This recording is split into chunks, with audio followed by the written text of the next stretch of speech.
Hello বন্ধুরা, আসসালামু আলাইকুম। আশা করি তোমরা ভালো আছো, আমিও ভালো আছি। তো আজকে আমার চ্যানেলে একটা নতুন রেসিপি নিয়ে এসেছি। তো এই রেসিপিটা আমি এর আগে কখনো শেয়ার করিনি, তো আজকে প্রথমবার তোমাদের সঙ্গে শেয়ার করছি। তো এটা হচ্ছে তালের বড়া। আমের বড়া করেছি, কলার বড়া করেছি, কিন্তু তালের বড়াটা এখনও দেখানো হয়নি।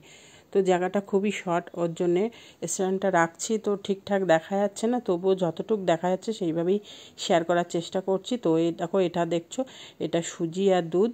তো মাদার ডেয়ারি দুধ নিয়েছিলাম 1 প্যাকেট, আর 10 টাকা না 12 টাকা নেয়, ওই সুজি নিয়েছি 1 প্যাকেট। তো নিয়ে দুটো একসঙ্গে মিশিয়ে ভিজিয়ে রেখেছি। আর একটা নারকেল নিয়েছি, নারকেলটাকে এই যে মিক্সারে দিয়ে ব্লেন্ড করে নিয়েছি। আর একটা বড় মতো তাল আর একটা ছোটো মতো তাল ছিল, তো চেঁচে মানে তালটা ভালো করে চাঁচা হয়েছে, চাঁচার পরে যেটুকু বার হয়েছে সেইটুকু দিয়েই বানাচ্ছি। আর দেখো এর মধ্যে কি কি দেবো সেটা তোমরা দেখে নাও। এইভাবে তালের বড়া করলে দারুণ লাগে খেতে। তো মিষ্টি জিনিসে একটু লবণ দিলে তার স্বাদটা অন্যরকম হয়, তার জন্য একটু লবণ দিয়েছি আর একটু দিয়েছি খাবার সোডা। তো খাবার সোডাটা দিলে ভিতরে কি হবে, মানে হচ্ছে বড়াটা সুন্দর ফুলবে আর নরমও হবে, এর জন্যে দিয়েছি। আর একটু দিয়েছি কালো জিরা।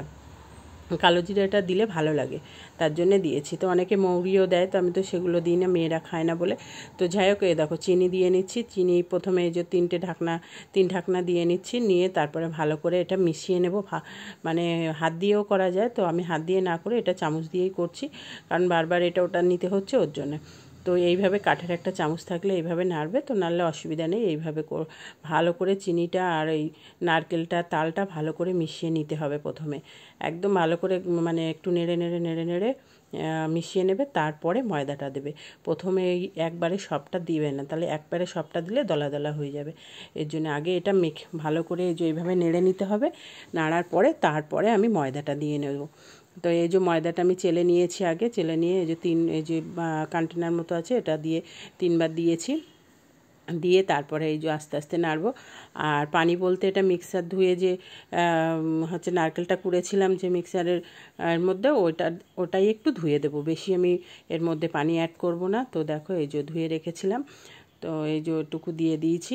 আর লাগলে আবার সামান্য একটু পরে দেওয়া যাবে, আগে দেখবো কেমন কি হয়। তো এটা যে ব্যাটারটা তৈরি হচ্ছে, এই ব্যাটারটা না খুব ঘন না খুব পাতলা, বেশ মিডিয়াম হবে, তাহলে বড়াগুলো সুন্দর হবে। বেশি গাঢ় করলে বড়াগুলো কিন্তু মানে শক্ত শক্ত ভাব এসে যাবে, আর একদম পুরো পাতলা করলেও বড়াগুলো আবার হবে না।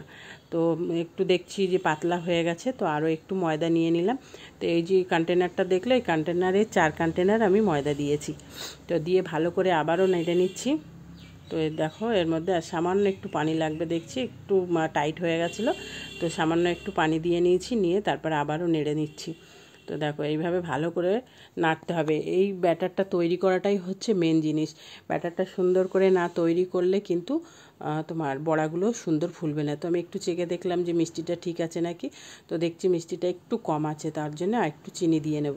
তো আর একটু মানে বড়া জিনিস মানে এই সমস্ত জিনিসগুলো একটু মিষ্টিই বেশি ভালো লাগে, তো ফিকে মিষ্টি হলে ভালো লাগবে না, ওর জন্য আর একটু চিনি দিয়ে নিলাম। নিয়ে এবার এর মধ্যে আমি একটু কালার অ্যাড করব, কারণ এই যে ফ্যাকে লাগছে, তার জন্য আমি ভাবলাম যে একটু ফুড কালার আছে, মানে জাফরঙের যে কালারটা হয়, কালারটা দিয়ে নিলে দেখতে ভালো লাগবে।